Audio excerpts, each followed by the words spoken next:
Live from New Delhi, you're watching DD India Live, India's voice to the world. I'm Preeti Kaur. Coming up in the next 30 minutes. In Davos, West Indian state of Maharashtra signs 19 MOUs at the World Economic Forum meet, secures $173 billion investment on day one. Danish soldiers arrive for military exercise in Greenland. Prime Minister Jens Frederik Nielsen reaffirms firm stance following latest US statements on controlling the island. Dozens of worshippers abducted in Nigeria church attacks. Church leader says more than 160 missing. Khelo India Winter Games to begin in late today. More than 1,000 athletes to take part. Ice skating and ice hockey, new attraction this year.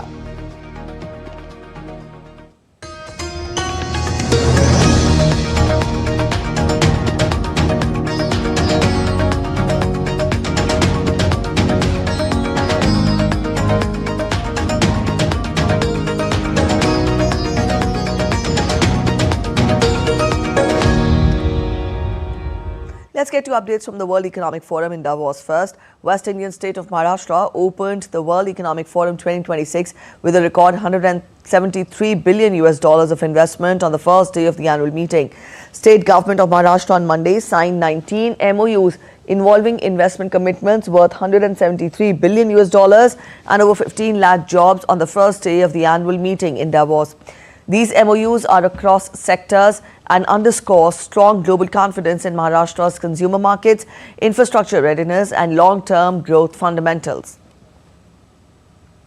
Maharashtra commenced its participation at the World Economic Forum's annual meeting by inaugurating the State Pavilion, marking the beginning of a focused week of high-level engagements aimed at advancing Maharashtra's ambition of becoming a $5 trillion economy, guided by the vision of Viksit Maharashtra 2047. The Maharashtra Pavilion has been positioned as a platform for structured dialogue and investment realization, reflecting the state's approach to Davos as a forum for enabling sustained capital deployment across the country.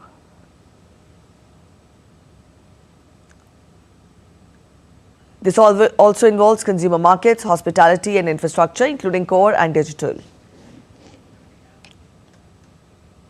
East Indian state of Jharkhand marked the opening day of World Economic Forum annual meeting in Davos with a series of high-level engagements aimed at positioning the state within global economic and policy conversations.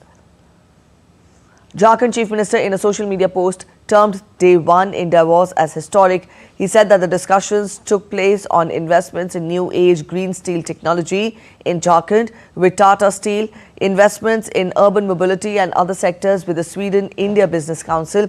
Discussions were also held with the Women Political Leaders Forum on leadership and participation of women in politics, cooperation in various sectors with World Economic Forum representatives, and meaningful discussions on investments in the power and IT sectors with Hitachi and Tech Mahindra were also held on day one of the annual meeting.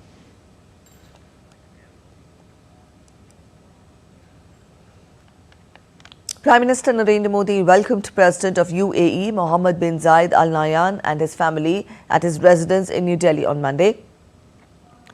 Sharing a picture on X, Prime Minister Modi expressed his happiness over welcoming His Excellency and his family.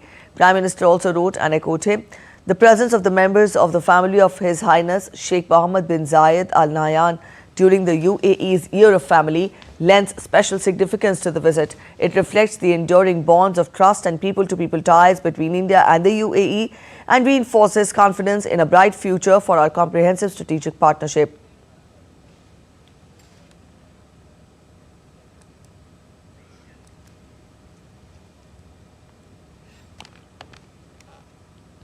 India and the UAE share a multifaceted relationship that has evolved significantly over the past few decades. Sheikh Mohammed bin Zayed Al Nahyan's visit to India gives impetus to bilateral relations between the two nations. Take a look.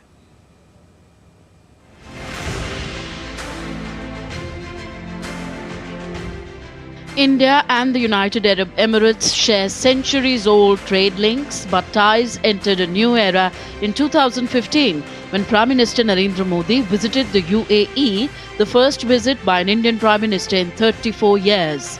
Since then, India-UAE relations have seen a transformational shift driven by strong political trust and a rapidly expanding economic partnership.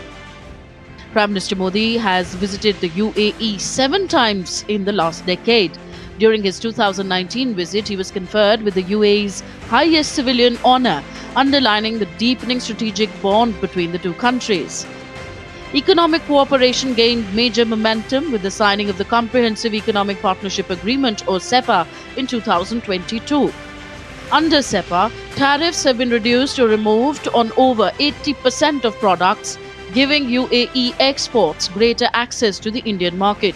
The agreement has boosted trade, empowered MSMEs, created jobs, and opened new business opportunities. Along with CEPA, initiatives like the local currency settlement system have strengthened economic ties. Today, the UAE is India's third largest trading partner.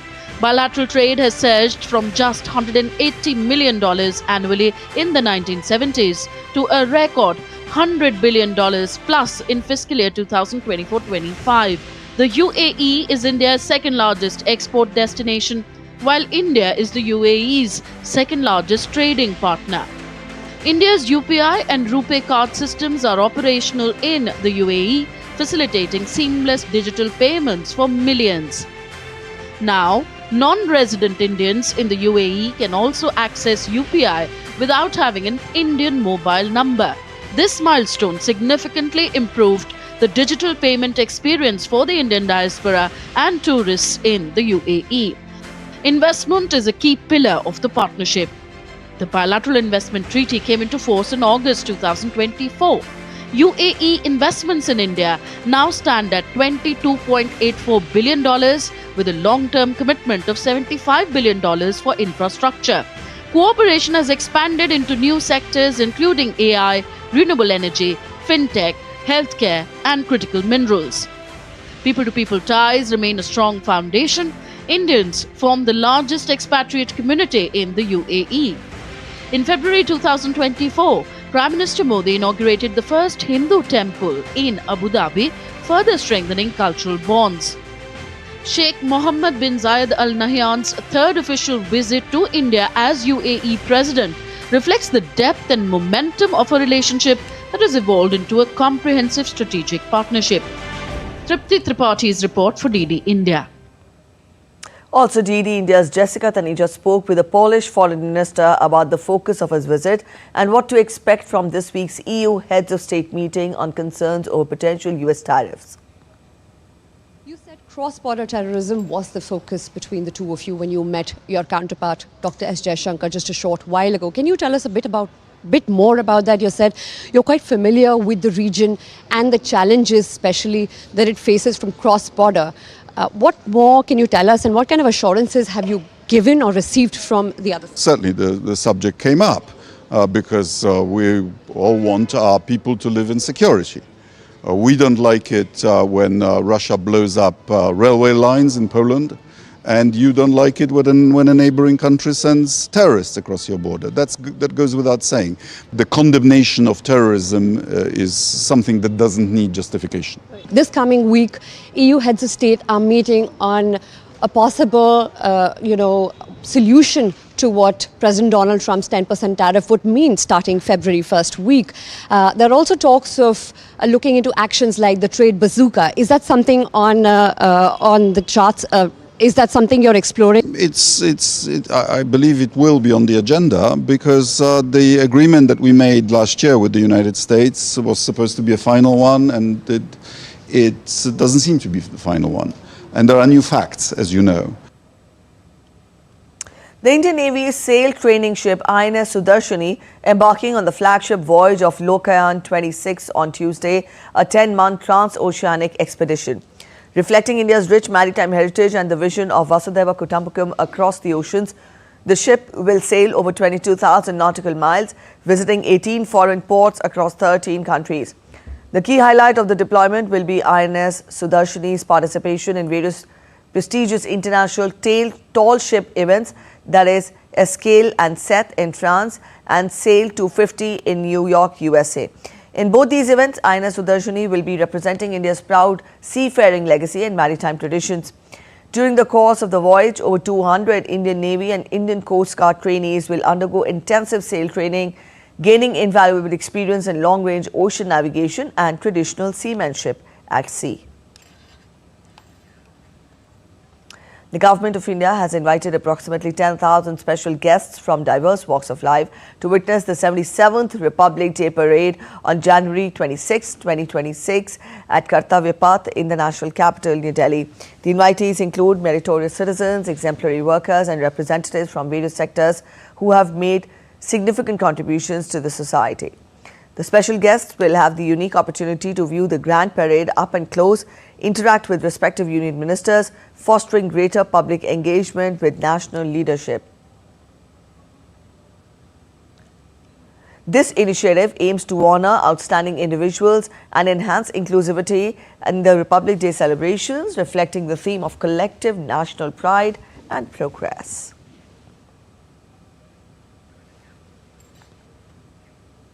In keeping with the Convention on Security Protocols due to heightened vulnerability, security forces have intensified sanitization and area domination exercises across Kashmir ahead of Republic Day to ensure smooth and peaceful celebrations in the valley.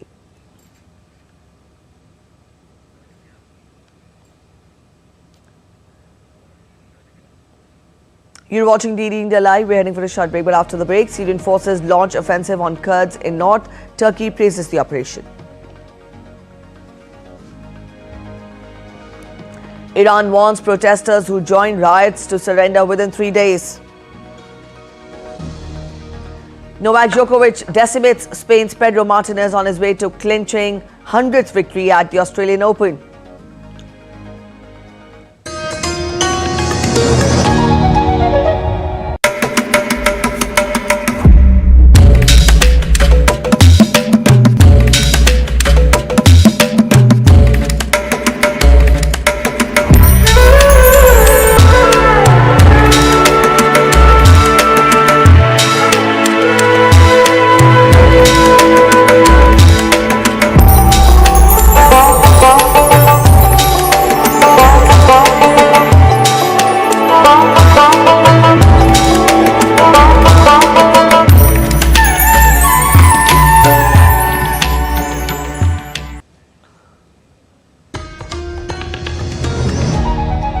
Welcome back after the break. You're watching DD India Live. Let's continue getting you more updates. The U.S. Justice Department has said that it is investigating protesters who disrupted a Sunday service at a Minnesota church because they believe a pastor there works for immigration and customs enforcement. Justice Department officials accused the protesters of desecrating a house of worship and said that they will investigate them for civil rights violations. Anti-ICE protests continue in the state against President Trump's immigration crackdown, and the Pentagon reportedly placed 1,500 soldiers on standby for possible deployment. On Sunday, U.S. Attorney General Pam Bondi vowed to exercise the full force of federal law against the demonstrators who interrupted the service at the city's church in St. Paul.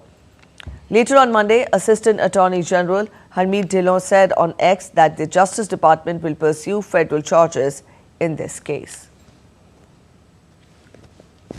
In a statement, Department of Homeland Security said that it has made more than 3,000 arrests in the Twin Cities since Operation Metro. DHS also said that it does not confirm or deny the identity of its agents, as publicizing their identities puts their lives and the lives of their families at serious risk. Thousands of ICE agents are in Minnesota as part of a surge by Trump administration after his election pledge for the biggest deportation operation of undocumented migrants in the history.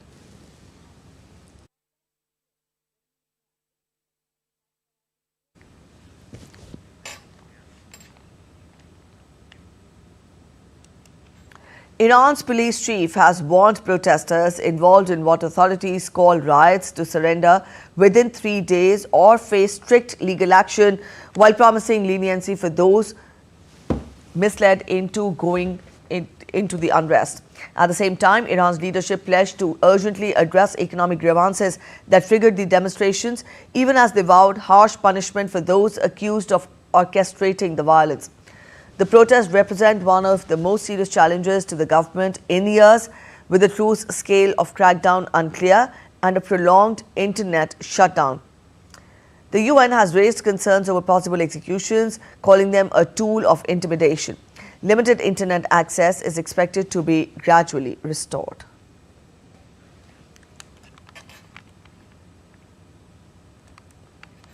Syrian President Ahmed al-Shara and US President Donald Trump discussed developments in Syria during a telephonic call on Monday, with both the leaders emphasizing on the need to guarantee the Kurdish people's rights and protection within the framework of the Syrian state, according to a statement from the Syrian presidency. The conversation, which occurred a day after Damascus reached a landmark integration deal with the Kurdish-led Syrian Democratic Forces, including an immediate ceasefire and truce, also affirmed the importance of preserving Syria's territorial unity, independence and sovereignty. The leaders voiced support for ongoing counter-terrorism efforts, particularly cooperation to combat remnants of the Islamic State group. This follows Shara's recent decree recognizing Kurdish cultural, linguistic and civil rights, including Kurdish as a national language. The call underscores strengthened US-Syria ties under the Trump administration amid efforts to stabilize the country post-Assad era.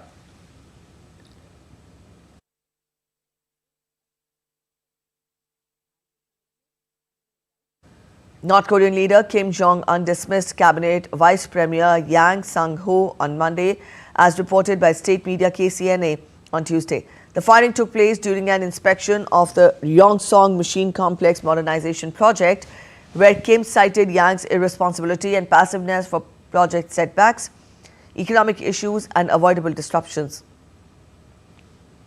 Kim emphasized that current economic officials are ill-equipped to drive nationwide industrial upgrades, calling for an end to defeatist attitudes. The move precedes the 9th Workers' Party Congress amid intensified site visits to factories and military facilities to set forthcoming policy goals. The rare on-the-spot dismissal highlights leadership scrutiny over industrial progress in the reclusive state. Armed gangs known as bandits stormed multiple churches in Kerman Wall village, Kajuru district of Kaduna state in northern Nigeria on Sunday during services, abducting worshippers in a brazen mass kidnapping.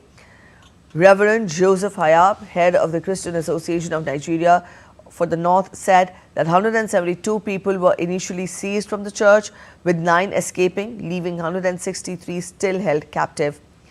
Kaduna police called it unconfirmed or false, while locals accused authorities of denial amid ongoing threats disrupting farming and daily life. The attack is the latest in Nigeria's ransom-driven kidnapping crisis, which has targeted both Christians and Muslims in the north and center. It follows a November school abduction of over 300.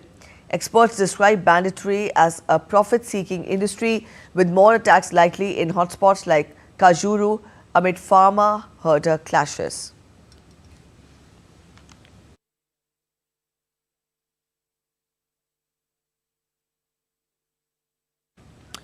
All right, let's get you sports updates now. The stage is all set in the Union Territory of Ladakh. The home of India's ice sports is ready to welcome the nation's winter warriors as the 6th edition of the Khelo India Winter Games returns with renewed excitement and energy. The first phase of the Khelo India Winter Games will take place amid the stunning landscape of Leh from January 20th and will conclude on Republic Day. The grand opening ceremony will unfold amid frosty and chilly conditions on Tuesday, matching the true spirits of winter sports. DD India's Abhishek Prasad gets us more. As winter tightens its grip over mighty Himalayas, the frozen landscape of Ladakh are once again ready to resonate with the soundscape slicing through ice and sticks, clashing in fierce competition. The 6th edition of the Khelo India Winter Games marks another important milestone in India's growing winter sports journey, with Leh hosting the first chapter of the Games from 20th to 26th January 2026. Nestled at high altitude and blessed with naturally frozen surfaces, Ladakh has steadily emerged as the country's most promising destination for ice sports. For a third consecutive year, the Union Territory is hosting a part of Khelo India Winter Games, reinforcing its role as a key partner in the national vision of nurturing sporting talent in extreme and challenging environments. The Leh chapter of the Games will feature 2 core ice sports disciplines, ice hockey and ice skating. Competition in ice skating will include both short track and long track speed skating, adding pace and excitement to the event. In a significant step forward, figure skating makes its debut as a competitive discipline in Leh, bringing artistry, balance, and precision to the ice and expanding the horizon of winter sports in India. Matches and competition will be held across multiple venues in and around Leh, including the NDS Ice Hockey Stadium, Gufuk Pond, and the LSRC Army Ice Rink. These venues carved out Ladakh's harsh winter condition and stands as a symbol of resilience, innovation, and sporting ambition. The Games will see the participation of over 1,200 participants, including more than 700 athletes representing various states, union territories, and institutional teams. With 136 medals on offer, the competition promises to be high-intensity action, emerging talent, and unforgettable sporting moments. Since its inception in 2020, the Khelo India Winter Games have witnessed steady growth in participation, infrastructure, and performance standards. From a modest beginning, the Games have evolved into a national platform that encourages young athletes to embrace winter sports and compete at the highest level. Abhishek Prasad's report for DD India, Leh. In tennis, Novak Djokovic embarked on his latest quest to win a record 25th Grand Slam by easing to a straight-set victory at the Australian Open. The Serb dismissed Spain's Pedro Martinez 6-3, 6-2, 6-2 in 2 hours and meets the Italian qualifier Francesco Maestrelli in the second round. This was his 100th victory at the Grand Slam. Djokovic needs to overcome world number 1 Carlos Alcaraz and defending champion Jannik Sinner if he were to win a record 25th major. He has been stuck on 24 major titles since winning the US Open in 2023. Meanwhile, Iga Swiatek survived a scare before battling past Chinese qualifier Yuan Yue to launch her bid for a career Grand Slam in an unconvincing fashion. The Polish second seed was pushed to the limit in the first set before prevailing 7-6, 6-3 to set up a clash with Czech player Marie Bouzkova. Swiatek has won 4 French Open titles, the US Open and Wimbledon, but a title at Melbourne Park remains elusive. Two-time Olympic medalist PV Sindhu will aim to bounce back when she leads India's challenge at the Indonesia Masters Badminton tournament starting on Tuesday with qualifiers. Sindhu will eye a deep run after falling at the first hurdle in the India Open last week. The Indian shuttler had reached the semi-finals of the season-opening Malaysia Open earlier this month and will face Manami Suizu of Japan in the first round. Sindhu will be accompanied by Malvika Bansod, Tanvi Sharma and Unnati Huda in the women's singles main draw.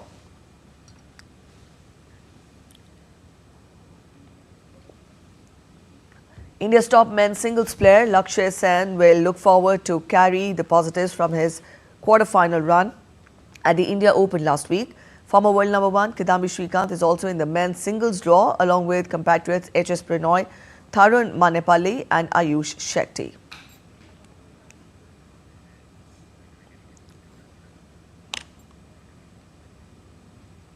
With that, we come to the end of this edition of DD India Live. News and updates still continue. Thanks for watching. Bye-bye.